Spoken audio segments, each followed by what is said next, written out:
میں نے اس کی موجودہ حالت کا باریک بینی سے مشاہدہ کر کے یہ بخوبی اندازہ لگا لیا کہ چند ماہ پہلے شادابی اور رانائی کا شاہکار رہی ہوگی، مگر شیطان حسرت ہوس پرست ملنگ کالیا نے اپنا دھندا چمکانے اور اس کو حاصل کرنے کے لیے اپنے مکروہ منصوبے کی بھینٹ چڑھا دیا تھا۔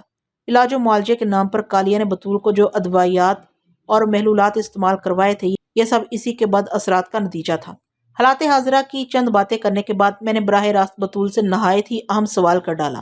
میں نے پوچھا، بیٹی کالیا نے مجھے بتایا ہے کہ تم بھی اسے شادی کرنے پر آمادہ ہو، اس بات میں کس حد تک حقیقت ہے؟ اس کی کھنڈر کی طرح ویران آنکھوں سے ساون بھادو کی جھڑی لگ گئی۔ میرے سوال کے جواب میں یہ ردعمل فوری طور پر میری سمجھ میں نہیں آیا۔ میں نے اس حوالے سے اسے کریدنا مناسب نہیں سمجھا اور رونے کے لیے چھوڑ دیا۔ اس طرح میں اس کے اندر کے درد کو آنسوؤں کے ذریعے اس کے وجود سے خارج کرنا چاہتا تھا۔ اس طرح اس کا قلبی اور ذہنی دباؤ ختم نہیں تو کم سے کم ضرور ہو جاتا، وہ میرے سوالات کے زیادہ معقول جواب دے سکتی۔ چند لمحات تک آنسو بہانے کے بعد وہ نارمل ہو گئی تھی۔ تو میں نے ہمدردانہ لہجے میں پوچھا، بطول بیٹی، ہمارے سوال کا جواب نہیں دیا۔ تھانے دار صاحب، آپ نے مجھے بیٹی کہہ کر مخاطب کیا تو میرے ضبط کا بندھن ٹوٹ گیا۔ وہ گلگیر آواز میں بولی، اگر آپ مجھے واقعی بیٹی کی طرح سمجھتے ہیں تو کسی طرح اس شیطان کالیا سے ہماری جان چھڑوا دیں، ہم آپ کا یہ احسان زندگی بھر نہیں بھولیں گے۔ میں نے شفقت بھرے لہجے میں کہا، میں نے تمہیں بیٹی کہا ہے تو سمجھو تم میری بیٹی ہی ہو، اور اسی لمحے سے تم کالیا کی طرف سے قطعی بے فکر ہو جاؤ۔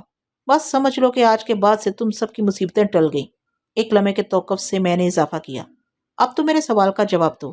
آپ نے جو کچھ پوچھا ہے اس میں رتی بھر بھی حقیقت نہیں، وہ قدرے حوصلہ مندانہ انداز میں بولی۔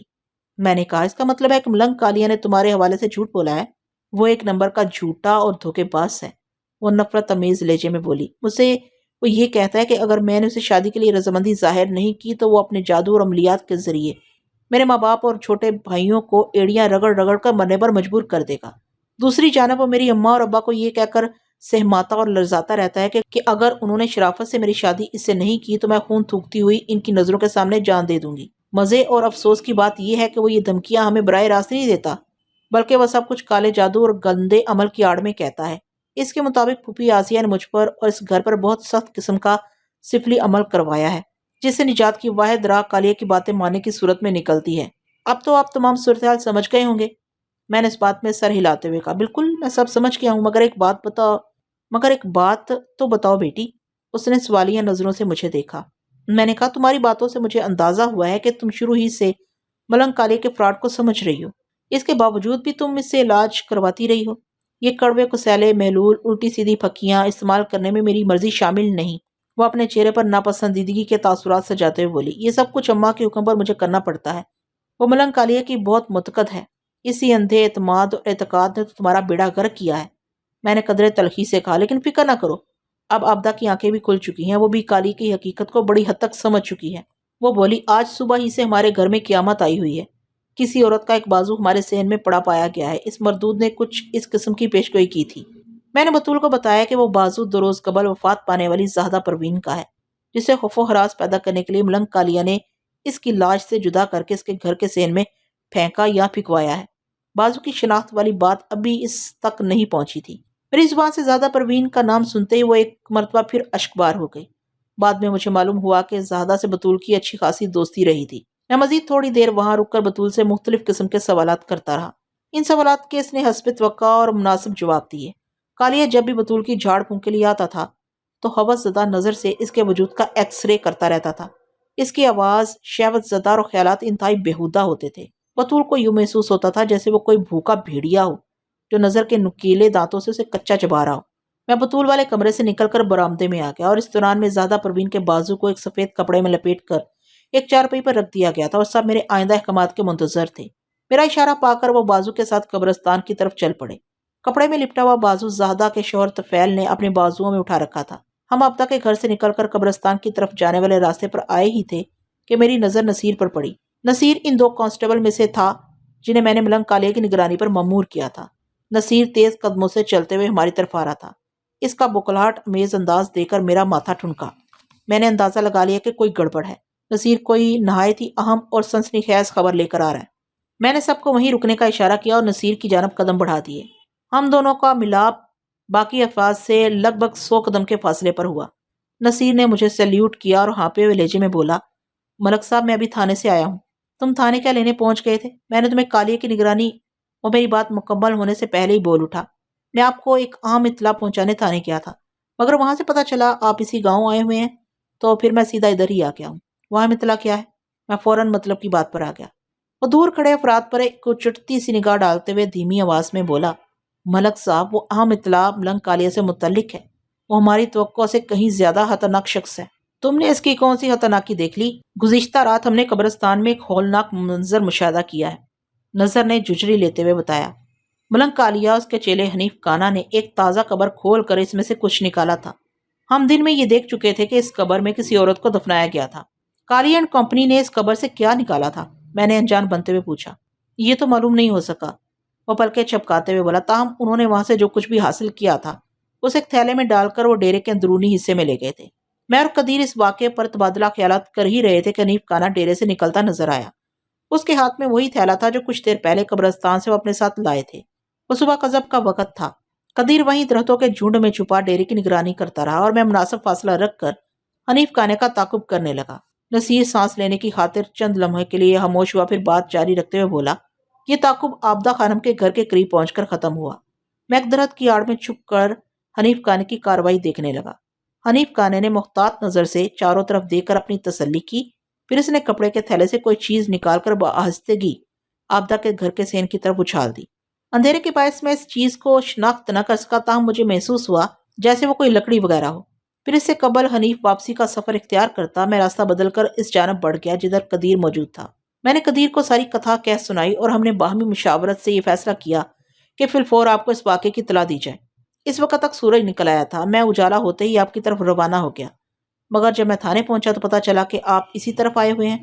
کانسٹیبل نصیر کا بیان میرے شک کی تصدیق کر رہا تھا۔ ملنگ کالیہ کی پول پٹی بالکل کھل کر سامنے آ گئی تھی۔ اب اسے چھاپنے کے لیے میرے پاس بہت کچھ جمع ہو چکا تھا۔ میں نے نصیر کی طرف دیکھتے ہوئے پوچھا، اور کچھ، کوئی اور اہم بات؟ وہ چونک کر بولا، ہاں ایک بات تو میں آپ کو بتانا بھول ہی گیا۔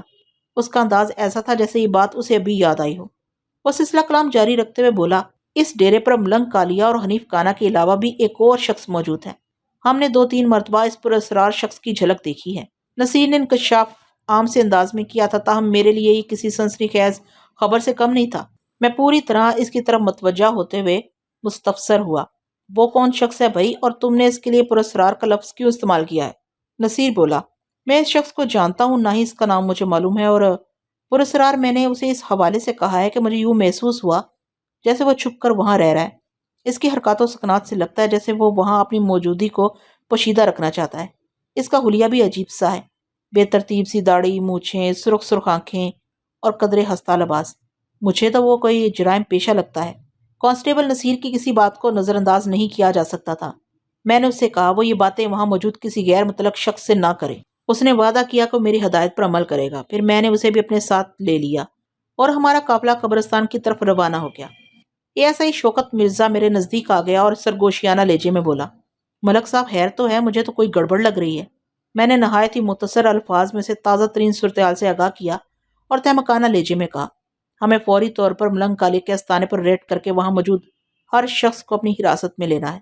جو حکم ملک صاحب، وہ چوکس نظر سے چاروں جانب دیکھتے ہوئے بولا۔ سادہ پوش نگان کانسٹیبل کے پاس گرفتاری کے لیے مناسب سامان موجود ہے، تاہم ہم بھی ہر قسم کی صورتحال سے نپٹنے کے لیے پوری طرح لیس ہیں۔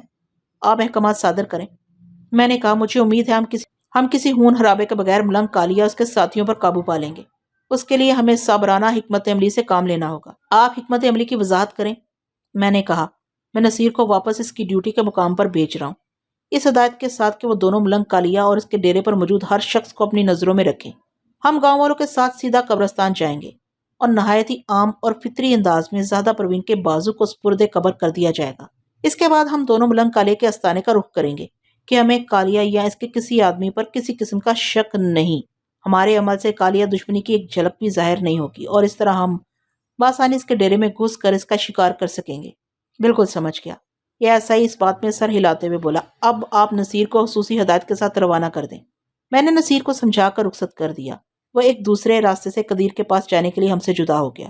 میری حکمت عملی بڑا مثبت رنگ لائی تھی۔ زیادہ پروین کے بازو کو اس کے مدفن میں اتارا ہی جا رہا تھا کہ حنیف کانا وہاں پہنچ گیا۔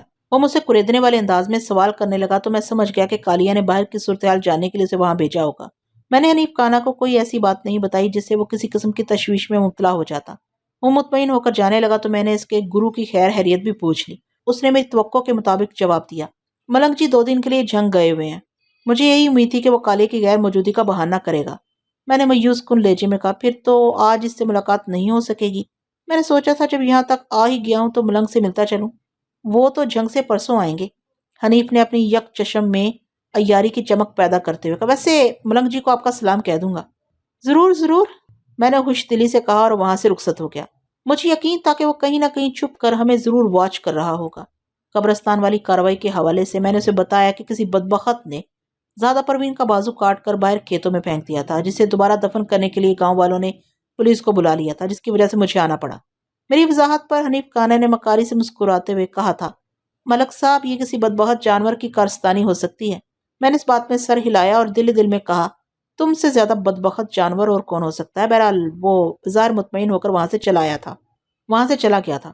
میں اور اے ایس آئی بھی دیگر افراد کے ساتھ قبرستان سے نکل کر گاؤں کی جانب بڑھ گئے۔ میں کالیہ اور حنیف کانا کو یہی تاثر دینا چاہتا تھا کہ کسی بھی طور ہمارا دھیان ان کی طرف نہیں لگا ہوا۔ آدھے گھنٹے کے بعد میں اور اے ایس آئی شوکت مرزا کئی راستے بدل کر ایک مرتبہ پھر ملنگ کالیہ کے آستانے پر کھڑے تھے۔ ڈیرے کا داخلی دروازہ کھلا ہوا تھا۔ ہم نے دستک وغیرہ کا تکلف کیے بغیر اندر داخل ہونے کا فیصلہ کیا تھا اور اگلے ہی لمحے ہم دونوں ڈیرے کے احاطے میں تھے۔ نیچی چھتوں والے 2 کمروں میں سے ایک کا دروازہ کھلا ہوا تھا۔ یہ وہ کمرہ نہیں تھا جس میں ملنگ نے اپنا حجرہ بنا رکھا تھا۔ کھلے ہوئے دروازے والے کمرے میں وہ شخص موجود تھا جس کے بارے میں نصیر نے مجھے بتایا تھا۔ وہ وضع قطع اور حلیے سے واقعی جرائم پیشہ دکھائی دیتا تھا۔ ہم پر نگاہ پڑتے ہی وہ چونک اٹھا۔ اس کے چونکنے کی وجہ بھی میری سمجھ میں آ گئی۔ ہم اس وقت سرکاری لباس میں تھے۔ اس مشکوک شخص کا ہمیں دیکھ کر بوکھلا جانا نصیر کے اندازے کی تصدیق بھی کرتا تھا کہ وہ شخص کوئی مجرم ہو سکتا تھا۔ میرے اشارے پر شوکت مرزا نے چیتے کی مانند جست بھری اور آن واحد میں متذکرہ شخص کو بے بس کر کے ہتھکڑی پہنا دی۔ اسی وقت دوسرے کمرے کا دروازہ کھلا اور وہاں 2 چہرے ہمارے دیدار کے لیے ابھرے۔ ان میں ایک ملنگ کالیہ اور دوسرا حنیف کانا کا چہرہ تھا اور ان چہروں پر بے اندازہ حیرت امیز وحشت برس رہی تھی۔ ان کی آنکھیں ساکت اور زبانیں گنگ ہو کر رہ گئی تھیں۔ میں نے ملنگ کالیہ کی طرف دیکھتے ہوئے مذاق خیز انداز میں کہا، قبلہ آپ تو جھنگ گئے ہوئے تھے، آپ کی تشریف آوری کب ہوئی؟ اس نے میرے طنز کو نظر انداز کرتے ہوئے اپنے چیلے حنیف کانا کی اکلوتی آنکھ میں دیکھا، پھر الجھن زدہ نظر سے مجھے تکنے لگا۔ اس کی سمجھ میں نہیں آ رہا تھا کہ میرے سوال کا کیا جواب دے۔ اسی وقت میں نے یک چشم خبیث صورت حنیف کانے کو اپنی اکلوتی آنکھ سے اپنے عقب میں تکتے ہوئے دیکھا۔ بے اختیار میں نے پیچھے مڑ کر دیکھا اور میرے سینے سے اطمینان کی ایک طویل اور گہری سانس خارج ہوئی۔ وہاں کھلے ہوئے دروازے میں نصیر اور قدیر ریڈ الرٹ کھڑے میرے حکم کے منتظر تھے۔ میں نے ایک لمحے کی تاخیر کیے بغیر انہیں حکم دیا کہ وہ ملنگ اور اس کے تلنگ کو فوراً گرفتار کر لیں۔ قدیر اور نصیر لپک کر ان دونوں کی طرف بڑھے۔ کالیہ اور کانیا نے فرار ہونے کی کوشش کی مگر میں ان کے راستے کی دیوار بن گیا اور ان دونوں کو لات گھوسے پر رکھ لیا۔ تھوڑی دیر میں پیر مرید کی کلائیاں سند یافتہ آہنی زیور سے آراستہ ہو چکی تھیں۔ ان تینوں زیر حراست شیطانوں کو تھپڑ اور ٹھڈے مارتے ہوئے ہم تھانے لے آئے۔ اس روز میرے پیشہ ورانہ ریکارڈ میں ایک اور کامیابی کا اضافہ ہو چکا۔ مجھے یہ کہنے میں کوئی باک نہیں کہ میری اس کامیابی میں میرے تھانے کے دیگر عملے کا بھی پورا ہاتھ تھا۔ جب کوئی مجرم ٹھوس ثبوت کے ساتھ پولیس کے ہتھے چڑھ جاتا ہے تو پھر اس کی زبان کھلوانا چندہ مشکل نہیں رہتا۔ ہمارے ہتھے تو ایک نہیں 3 مجرم لگے تھے۔ ان میں سب سے زیادہ اچھل کود ملنگ کالیہ ہی مچا رہا تھا۔ پہلے وہ مجھے دوستانہ انداز میں سمجھانے کی کوشش کرتا رہا کہ میں کسی غلط فہمی میں انہیں پکڑ لایا ہوں، لہٰذا بہتر یہی ہوگا کہ میں انہیں پہلی فرصت میں جانے کی اجازت دے دوں۔ اس کے نہایت ہی واہیات مشورے کے جواب میں نے اس کے سیاہ کرتوتوں کی تفصیل اس کے سامنے رکھ دی، جس میں ککڑی چور خوشی محمد عرف خوشیا کا ذکر بھی آیا اور بطول کے تاثرات بھی زیر بحث آئے۔ از علاوہ میرے کانسٹیبل نصیر کا آنکھوں دیکھا احوال حنیف کانا سے متعلق بھی سامنے آیا، جس نے حنیف کانا کو کٹا ہوا بازو آبدہ کے گھر میں پھینکتے ہوئے دیکھا تھا۔ پھر نصیر اور قدیر نے ان گرو چیلے کو زاہدہ کی قبر کھولتے ہوئے بھی دیکھا تھا۔ میں نے زہر ہند لہجے میں کہا، ملنگ کالیہ، میں ان 4 افراد کو تمہارے خلاف بطور گواہ عدالت میں پیش کروں گا۔ جب تم قانون کی گرفت میں نظر آؤ گے تو گاؤں کے دوسرے لوگوں کو بھی حوصلہ ملے گا اور ممکن ہے تمہارے متعلق کچھ مزید شرمناک انکشافات ہوں۔ میں نے اس سیاہ کار کو آئینہ دکھایا تو وہ بچھڑ گیا اور مجھے اپنے عملیات وغیرہ کی طاقت سے ڈرانے کی کوشش کرنے لگا۔ میں نے دھمکی امیز لہجے میں کہا، ملنگ کالیہ، تم تو ایک جھوٹے عمل کامل اور بے بس اور لاچار افراد کی نفسیاتی کمزوریوں سے کھیل کر اپنا دھندا چمکا رہے ہو۔ تمہارے عملیات کی قوت میرا کیا بگاڑ لے گی؟ تم نے ابھی تک ہماری تفتیش کی قوت کا مزہ نہیں چکھا۔ آج میں تمہیں تھانے کے عملیات کا نظارہ کراؤں گا جسے دیکھ کر تمہاری کمینی نگاہ پتھرا جائے گی، تمہارا حریص ذہن جامد ہو جائے گا اور تمہارا ذلیل دل دھڑکنا بھول جائے گا۔ ہمیں بھی بہت سے جادوئی کمالات دکھانا آتے ہیں، تم ہماری تحویل میں بہت کچھ سیکھو گے۔ وہ میرے تپتے ہوئے لہجے اور ہتک امیز انداز سے سلگ اٹھا اور خالی خولی دھمکیوں کے بجائے مغالطات پر اتر آیا۔ میں نے اس کی اوقات کے مطابق اس سے سلوک کرتے ہوئے اسے حوالدار جمعہ خان کے حوالے کر دی اور کہا، جمعہ خان، ملنگ کالیہ اور اس کے دونوں ساتھی میں تمہاری تحویل میں دے رہا ہوں۔ تم کتنی دیر میں انہیں راہ راست پر لا سکتے ہو؟ اگر مجھے میری صلاحیتیں آزمانے کی کھلی اجازت ہے تو میں زیادہ سے زیادہ 1 گھنٹے میں ان کی زبانوں کو ٹیپ ریکارڈر کا اسپیکر بنا دوں گا۔ جمعہ خان سینہ پھلاتے ہوئے بولا اور ایسی نظر سے ان تینوں کو دیکھنے لگا جیسے قصاب بکری کو دیکھتا ہے۔ مجھے نتائج چاہیے، حتمی نتائج۔ میں نے قطعیت سے کہا، تم چاہے جو بھی کرو۔ حوالدار جمعہ خان ان تینوں کو ہانک کر کشاں کشاں ٹرائل روم میں لے گیا۔ اس نے اپنی معاونت کے لیے 2 ہٹے کٹے سپاہیوں کو بھی بلا لیا تھا۔ تھوڑی دیر بعد تفتیشی کمرے المعروف ڈرائنگ روم ٹرائل روم کی جانب سے 3 انسانوں کے ذبح کیے ہوئے بکروں کے مانند ڈکرانے کی آوازیں آنے لگیں۔ حسب وعدہ 1 گھنٹے کے اندر جمعہ خان نے اپنے کمال مہارت سے 3 زبانوں پر لگے تالوں کو کھٹاک سے کھول ڈالا تھا۔ ان تینوں نابکاروں نے جو بیان دیا وہ مجموعی طور پر ایک ہی جیسا تھا اور انہیں سنگین نوعیت کے مجرم ثابت کرتا تھا۔ اس میں سب سے اہم اور چونکا دینے والی حیثیت اس تیسرے شخص کی تھی جس نے ملنگ کالیہ کے ڈیرے میں پناہ لے رکھی تھی۔ اس شخص کا نام بخت عرف بختہ تھا۔ اس کی اصلیت بہت چونکا دینے والی تھی۔ بختہ اور اس کے ساتھی سکندر نے 10-12 سال پہلے کسی گاؤں کے چودھری کی حویلی میں ایک کامیاب ڈکیتی کی تھی جس میں کرنسی نوٹوں کے علاوہ طلائی زیورات، قیمتی پتھر اور سونے چاندی کی اینٹیں ان کے ہاتھ لگے تھے۔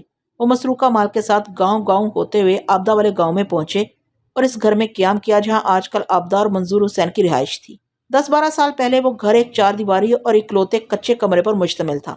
بختہ اور سکندر نے اس غیر آباد گھر کے کمرے کا فرش کھود کر ایک گہرا گڑھا بنایا اور مسروقہ کو بحفاظت موم جامع کر کے گڑھے میں دبا کر اوپر سے مٹی برابر کر دی۔ ان کا منصوبہ یہ تھا کہ جب وہ معاملہ ٹھنڈا پڑ جائے گا تو مناسب موقع دیکھ کر وہ اس غیر آباد گھر سے اپنی امانت نکال لے جائیں گے۔ اس زمانے میں اس گھر میں کسی کی بھی رہائش نہیں تھی۔ یہ ضروری نہیں کہ انسان جو سوچتا ہے وہ عملی طور پر بھی ہو جائے۔ ان دونوں کے ساتھ بھی عجیب واقعات پیش آئے۔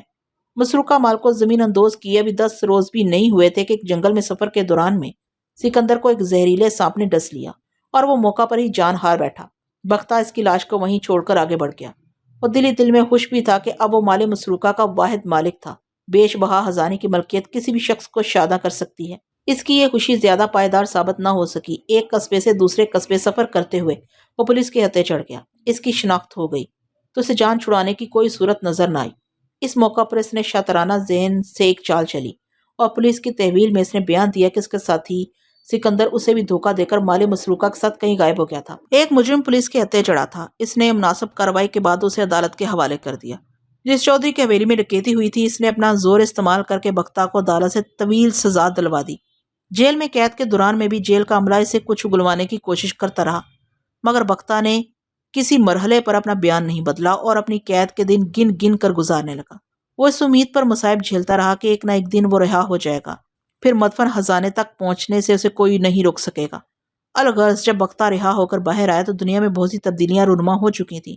وہ چند روز بعد اپنے ٹارگٹ پر پہنچا تو ویران اور غیر آباد مکان اب مختلف شکل میں اس کے سامنے تھا۔